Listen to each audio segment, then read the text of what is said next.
Hello YouTube and welcome back to The Zone, where today guys we're going to be doing another Chris Chan article, and we haven't got many of these left to go, so let's just get started with Chris and negotiation. I'm working on it, Chris, on everything, and shut up and buy my toys please, Chris, to a potential customer. Yeah, look guys, listen, I've had to be involved in negotiations before between me making videos and stuff like that. In fact, actually, I'll tell you what,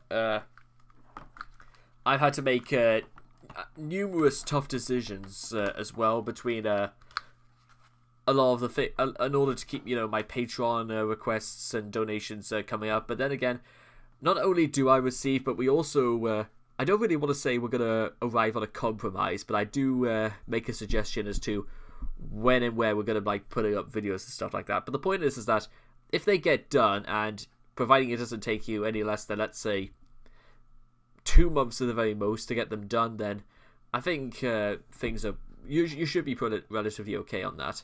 So while dealing with Chris, Trolls often experiences a unique form of negotiation.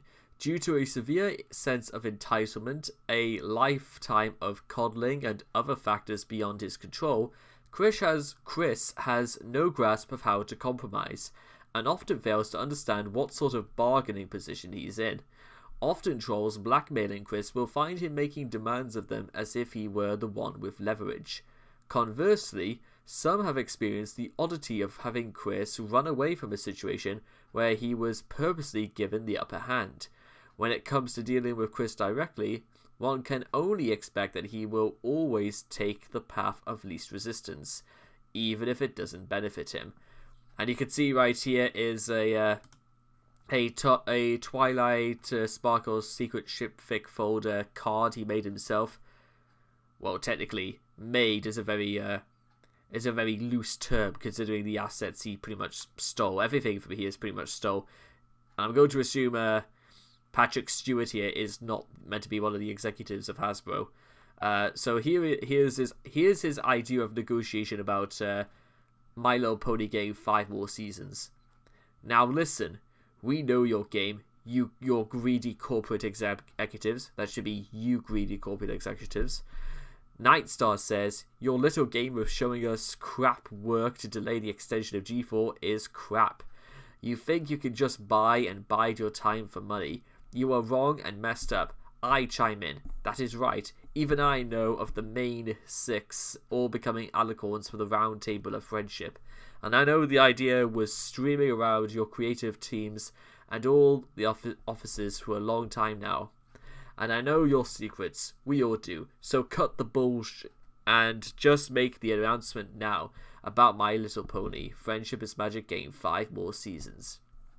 And the next day, after they agreed, a TV announcement was publicly aired many times on Discovery Family. And apparently telling it to the executives is telling them that their decision is garbage and they don't know what they're doing. Yeah, that will totally get them to convince Hasbro or anyone to continue making G4 just because somebody's caused them out on being bullshit despite everything they've had to do.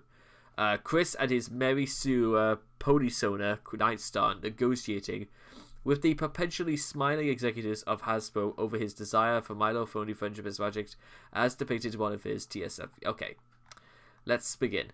Concept of compromise. Negotiation is based on compromise. True. Both parties must work together and make concessions to each other to find the best possible solution to their problems in a satisfactory manner. True. Chris does not understand this. What a surprise. And arguably cannot understand this, given his severely stunned ability to understand that other people have thoughts and feelings that differ from his own. Being completely egocentric, Chris believes that in any exchange, both parties must share the same viewpoint. Chris can't stand any form of prolonged confrontation and quickly tires if his demands aren't met exactly as he made them. On numerous occasions, Chris has tried to negotiate either by making ridiculous demands or outright refusing to give anything up, or do anything at all for that matter. After he makes his case, his mind is closed on the matter, and he is unwilling to budge. When further possessed, he often shuts down completely and walks away from the table, into the waiting arms of his PlayStation 3. Other times, Chris just asks whoever he has bothered if both of them can just forgive and forget. He said this to Michael Snyder when asking about being unbanned from the gameplays 2 years after his original ban. That may be somewhat understandable, but Chris also tried the same excuse after he doxed Mr. Smith. And when that didn't work, Chris tried to run over Michael Snyder. We all know that, and many would say that's not a... It's genuine. Listen, vehicular manslaughter is genuinely frowned upon in this world. But you have to wonder if Chris ever left any sort of like warnings or demands to Michael before this. In which case, he probably would have gotten arrested anyway, not just for trespassing, but for, conspiracy to commit vehicular manslaughter. Meanwhile, well, okay, maybe that's vehicular assault. Manslaughter is if they kill somebody accidentally. And I'm going to just do one quick thing. I'm just going to show you guys something. Let's see, Quickville shopping. I just want to show you. I want to show you guys something. Come with me, guys.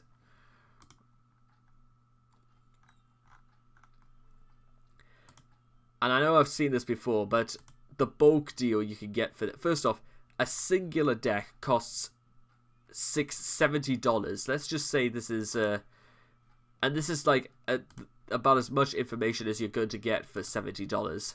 If you're going to be spending $70 on something, you'd want a little bit more information on this. And more about why these cards are so valuable, especially when they're done with art like this, is all I'm saying. And also, look, bulk deal, $815. I would strongly suggest to anyone, not that anyone would ever buy 20 boxes for that, but why would you even spend that much, $70 on one box, when, again, you could buy a starter deck of about 45 Yu-Gi-Oh cards for $10. Nearly 1/7 of the price, and the quality is... It's the difference between night and day. Chris's attempted negotiations. Mary Lee Walsh. One of the earliest examples of Chris's attempts at negotiations was after his expulsion from his community college. In emails between Mary Lee Walsh and himself, Chris was unapologetic about a violent outburst that he had in their previous meeting. Instead of apologizing, Chris offered to never hang notes on the wall again, and to consider stopping my silent treatment. He would consider it. I don't particularly think he considered anything. Oh, for God's sake, not those... Trying to flog stuff during trying to flog Viagra in a pandemic crisis is this. Very, very classy. Very, very classy. Stopping my silent treatment of Susan Hanifan, a PVCC guidance counsellor. To further sweeten the deal, Chris offered to knock Walsh and Susan up my scale of respect each by 2 points. Very, very, very worthwhile. Ignoring the horrible choice of words in regards to knocking up 2 of his female superiors, Chris believed that an imaginary measurement of his personal opinion was an extremely important bargaining chip. This is an example of how Chris behaves in negotiations, where he wants something from another person, by offering minimal effort on his part, but expecting full returns from the other party. I mean, yeah. Yeah, indeed. Shigeru Miyamoto. During the Nintendo saga, Shigeru Miyamoto stated that Chris must meet him at Nintendo's American headquarters in Redmond, Washington. Chris handled this by making a video where he pretended to come back from Redmond when he had never left the house. Okay. Chris demanded that the CEO of an international company came to his house and meet with him. When Chris was pressed as to why the meeting had to be done at his house, Chris said that he had no money. When he was asked why he had no money, he said he had no job. When he was asked why didn't he have a job, Chris made various excuses and cited his very brief employment at Wendy's. He also insulted Miyamoto, asking him, "Are you the Mario who plays fair or the Bowser Koopa who cheats and lies?" This sort of pass-the-buck attitude is very common when dealing with Chris. Nothing negative can ever be his fault. I would love to say, yeah, but it's just... When you look at it like this, it's fascinating that and listen, guys, I've said it before and I'll say it again. Not everything is Chris's fault, but some things are just cannot be defended, I'm afraid. Audiobooks. In 2009, Chris came into contact with Vivian G, a white knight who eventually turned into a troll. Vivian was very helpful to Chris at first, but Chris refused to hear any of her input. As a result, their relationship soured, and Vivian started a popular Sonichu parody audiobook that Chris despised. Chris ranted and raved, demanding that the audiobooks be removed. They were not. 1 month later, Chris quickly changed his tune. After taking out a copyright on the name Sonichu, Chris believed he now had magical copyright powers and demanded that Vivian give him 25% of all the profits she made from the audiobooks, which was $0. What's 25% of zero? Yeah. Overnight, something he had made death threats over became not only welcome but highly sought after. Again, making death threats is, again, not particularly... is pretty frowned upon in today when trying to negotiate on business. Jack Fideus. When Jack stole Chris's PSN accounts, Chris asked him, "Why don't you come down to my house yourself in person, unless you are the cowardly weakling?" Jack had tried to remind him that he, Jack, held all the cards, and Chris was in no position to make demands. That is my house. After his parents ordered that he remove all copies of his video tour of 14 Branch Lake Chord from the internet, Chris made another video in which he made his demand that all the copies of the tour which had been uploaded by trolls be taken down.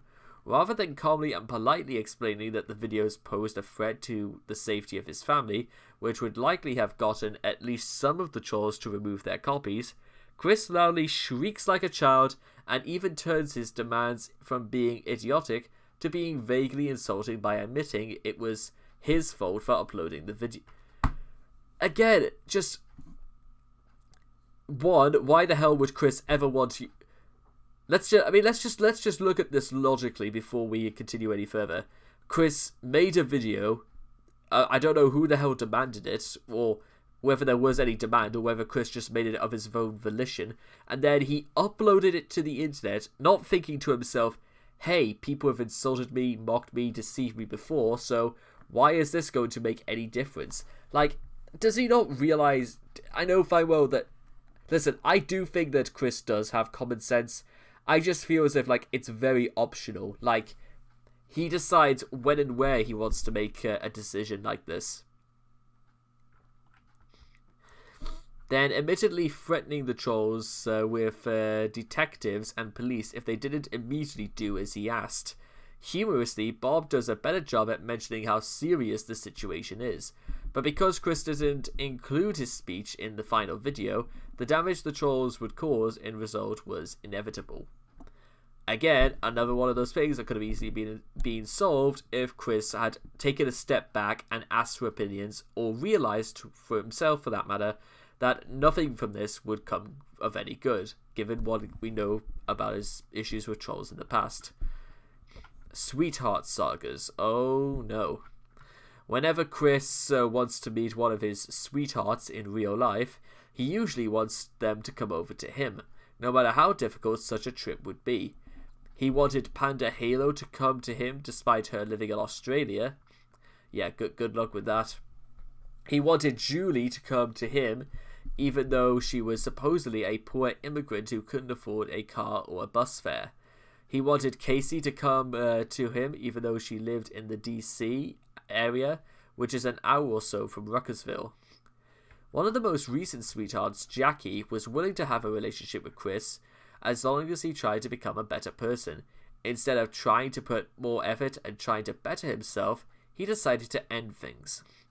During the Julie saga, Chris made several deals with Clyde Cash and the Miscreants, all of which he reneged on. In the first deal, Chris agreed to do a video where he came out of the closet to save Julie's life. In the first take, he called himself a Gabian, which was done so that he could say somehow, which was done so that he could somehow say he was gay without actually calling himself gay.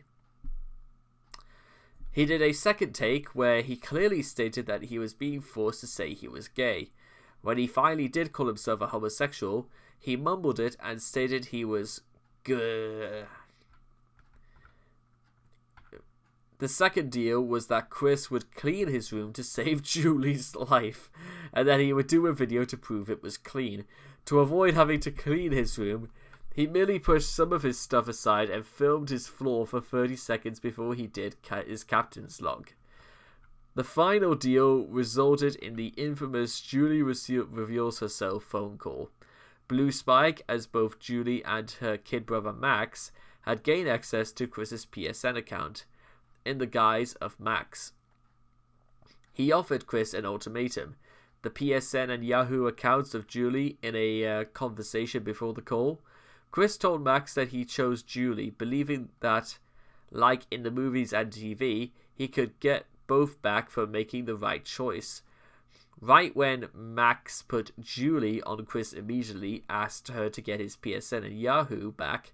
Failing that, he tried to guilt Max into giving it back to him. In the main call, Max gives Chris one last chance to change his choice. He sticks with Julie despite the hold that the PS account had over him. When Max threatened to sell his account on eBay, he revealed that he made the right choice and that he deserves his PSN. Given Chris's lifestyle, beforehand, I would like to possibly say that he didn't really deserve anything out of this. And I'll say it again before, and I'll say it again. Common sense again. If he like for one moment, and I think like, although I could think like Julie was possibly like the first case, but then again, Chris was like early 20s at this point, probably the same age as I was. So I don't understand. I don't get it. I just don't get it. Chris, Wikipedia captain. When he was given his wiki for free, he demanded complete executive control from day one. In Chris's mind, this meant that every demand he would make be fulfied by the staff, and that anything done without his permission would be removed immediately. He insisted on a Gorgie background and threatened to stop working whenever the webmaster displeased him.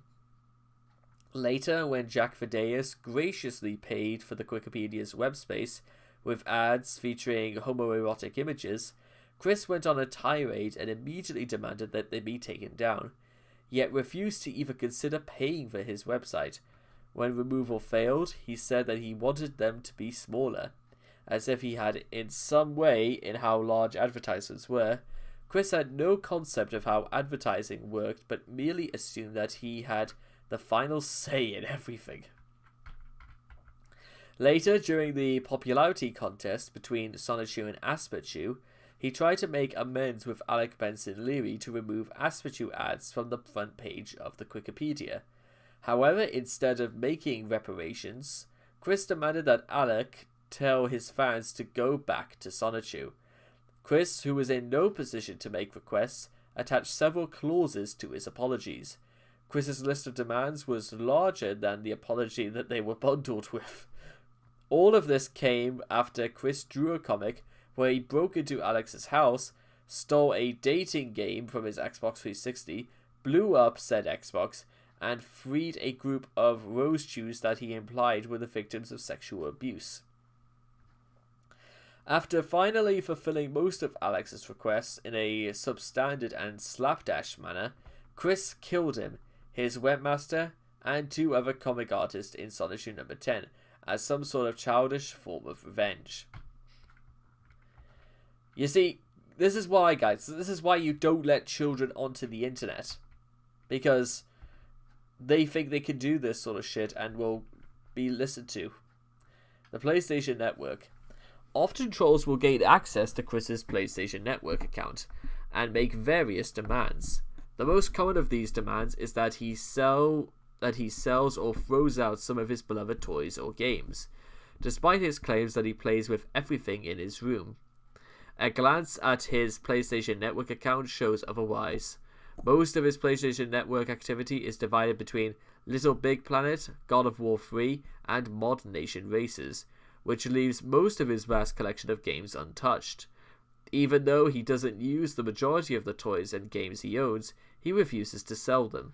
This refusal is usually followed up by him saying that he doesn't have the money to do something that would improve his life. Fuck me sideways, as if you need money to improve your life. Improve your standards in cleanliness? Yes, possibly, but for anything else? Really? Between late August 2010 and early September 2010, Chris was met with the opportunity, not really, of getting $9,001 in exchange for the destruction of his PS3. Needless to say, it didn't go well. The bounty was only for trolls and was, in turn, fake. However, Chris tried to haggle, albeit very poorly, with Clycash and Shershaft Tito to get something that never existed. The ultimate result of this was Chris actually waiting for his money at the Charlottesville Fashion Square after being tricked into going there. After realizing he had been tricked, he ended by telling them to go point at your own damn snouts and oink like Eric Cartman, and then rape yourselves with your own damn Darth Maul. Don't know what the hell that means. But just...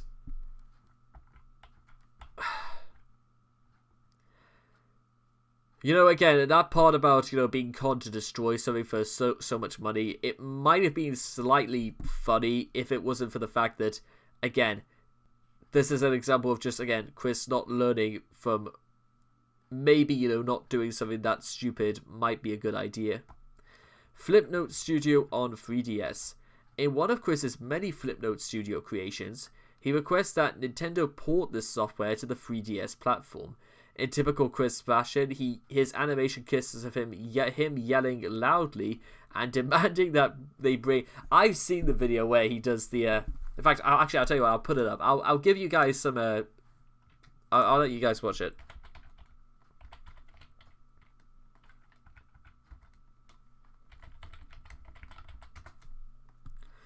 Let me just see if I can find it. Here's the ad itself. Nintendo 3DS.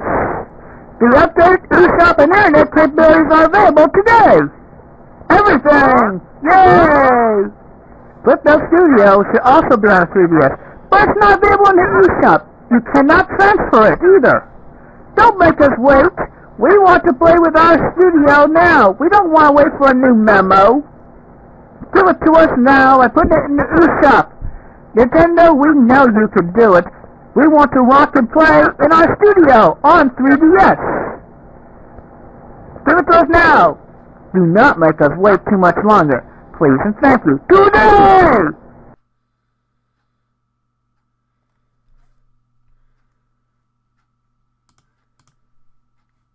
Spread this note to Nintendo now. Please and thank you today, screaming like an infant, believing that it's going to make a difference. Throughout the entire animation, his tone of voice and choice of words suggest that he's under the impression that he's some sort of spokesperson for all Flipnote users.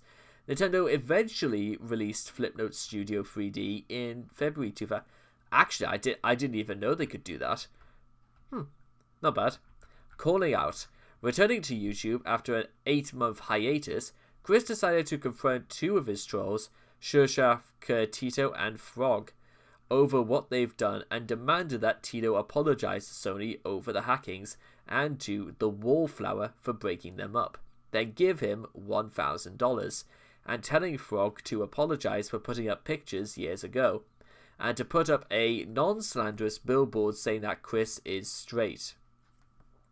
He also wants them to remove all contributions to the Quickie. If these weren't done, he'd reveal their pictures and possibly other docs and have the trolls to troll them.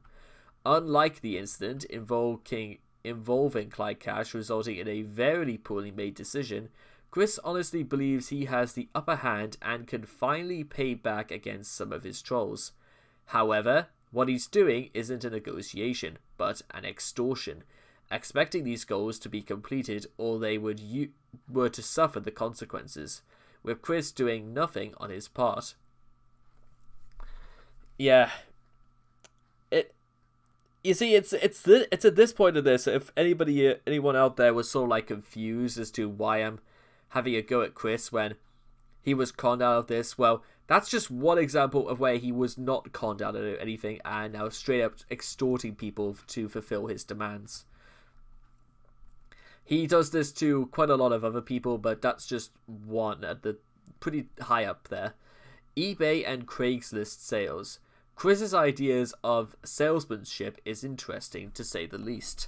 He attempts to sell mostly old, broken, or worthless items and tends to demand many times the item's actual value in exchange, often non-negotiable.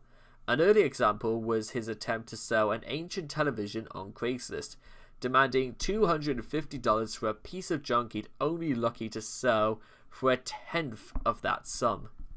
Since then, he has become a much more prolific e-merchant and has whittled away 2014 charging thousands of dollars for his art on eBay, showing that he is still delusional enough to vastly overestimate his e-fame and artistic talent. Similarly, he tried to...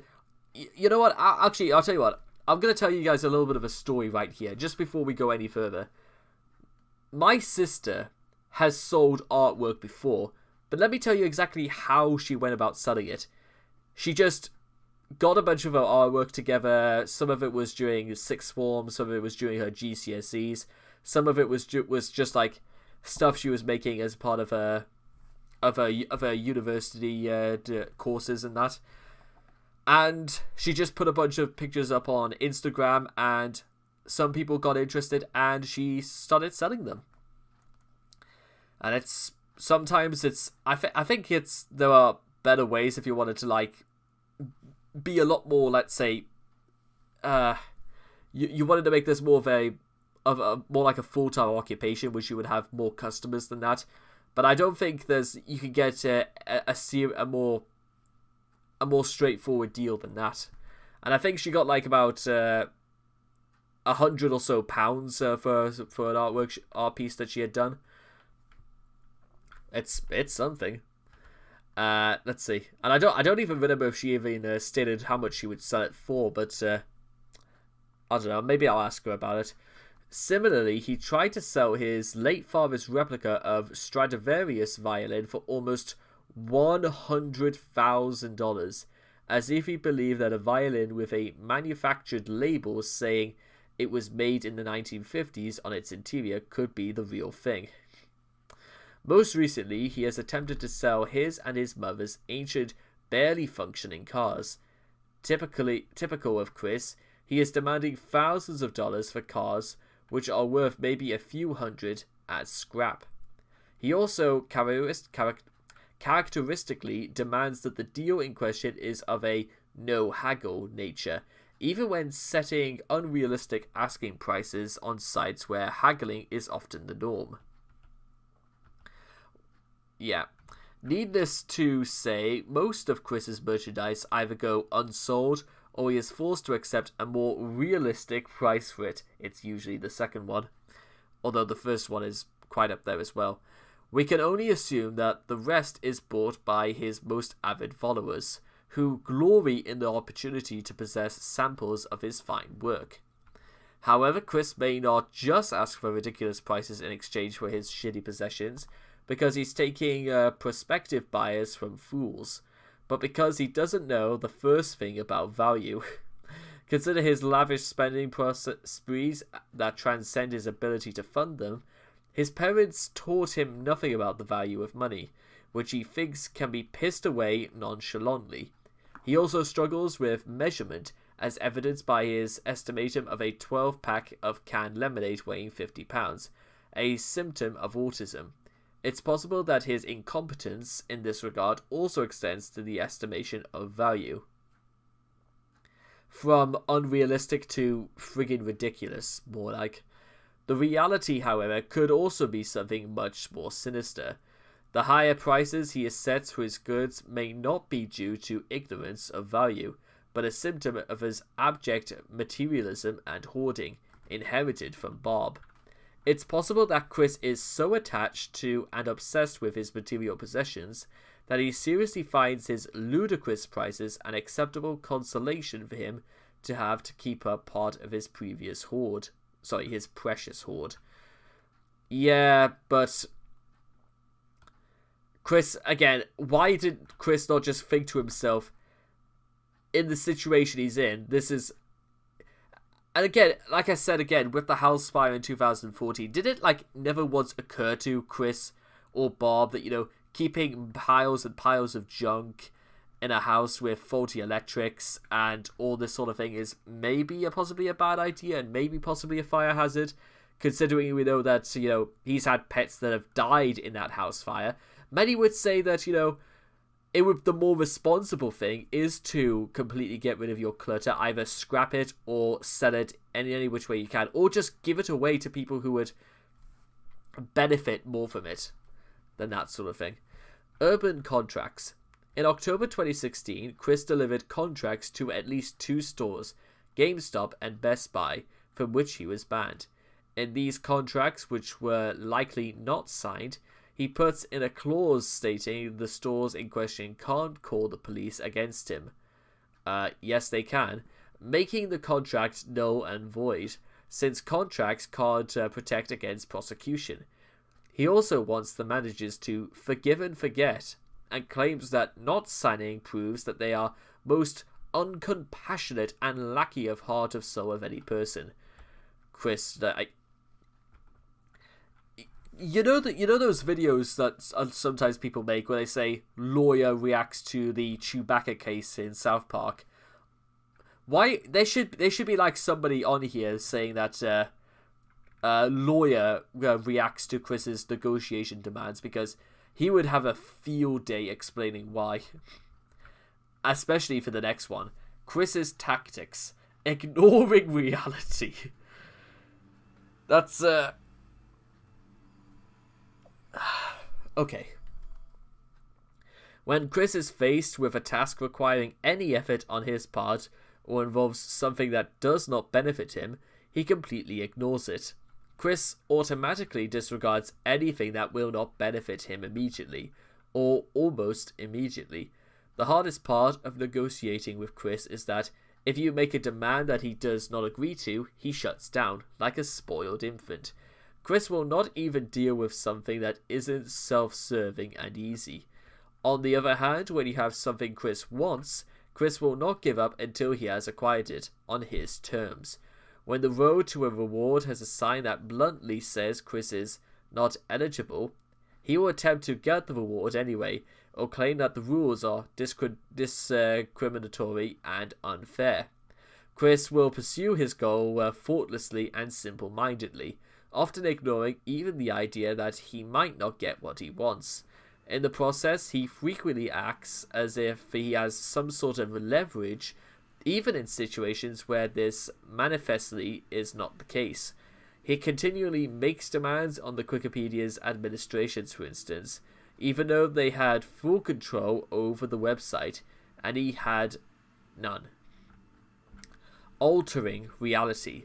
In some instances, the rare ones that he does what he is instructed to do, anything said or done he feels slandered his good name will simply state lies and instruct everyone to ignore them. Then he will close his mind on the subject. This is retarded for 2 reasons. By telling his fans to ignore the lies, he is altering fans that are a little behind on what's happening with Chris on their existence, making more people see them that they would have if he didn't acknowledge them. He is also showing he is unaware of their existence and still insisting they are lies. And we'll get to this one in a second. Delays. When Chris has to meet a requirement during a negotiation, most notably deadlines, he will explain that he is working on it. To Chris, saying that this is an acceptable substitute for actual work. Yeah, again, he does this. Like, it is... It's the phrase right now. Although, to be honest, I would 100% love to know exactly where they're coming from. Whether or not he is indeed working on it, if in his own good time, Chris feels inclined to fulfill the deal. He will submit whenever he wants to, regardless of the original agreement, well after the deadline. If the agreement was that he would receive something for the work done, he will demand it unceasingly, despite not holding up his end of the deal in any way, shape, or form. Even if Chris somehow agrees to a set of terms, he will try to get around them. If he agrees to give something up for someone, he will go behind the person's back to get it back so that he can have both. If he agrees to draw a comic, he will most likely do something easier like making a video or write a blog entry, figuring that counts as work. If he agrees to willingly slander himself, like calling himself gay for instance, he will either mumble it so it's incomprehensible, or he'll hide his face. And we'll end this off with this right here, from Christian Chan. I believe this is meant to be over Patreon. I enjoy your drawing style despite the content. I have an idea for the next one, or future one, for your Kitten Bell, Vinyl Scratch, and Octavia humans being on each other. Maybe they're both sitting up, making out, and fondling, fingering each. Putting on a jamming boombox playing some double cello music. Porn request. Okay. You can't go wrong with MLP porn over paying your debt. Couldn't even say that better myself. And that, guys, was Chris and Negotiation. And let me just show you something right now, guys. I don't know whether you can like tell this or not, depending on the camera. You see all of everything here that is, the font is in purple. These are all the articles we've done already. Everything that's in blue is everything we've had yet to touch. This is including the following: the internet, anger, ego, politics, and contests. All of those are the last articles of the Chris and series we have to get to. I might possibly do the contests one next, but right now that is completely the end of the Chris and business videos. The skills one will possibly come to an end next with contests.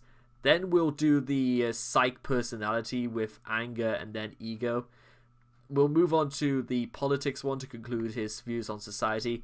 And then we will do the internet, because let's face it, ladies and gentlemen, the internet is the life and death of Chris.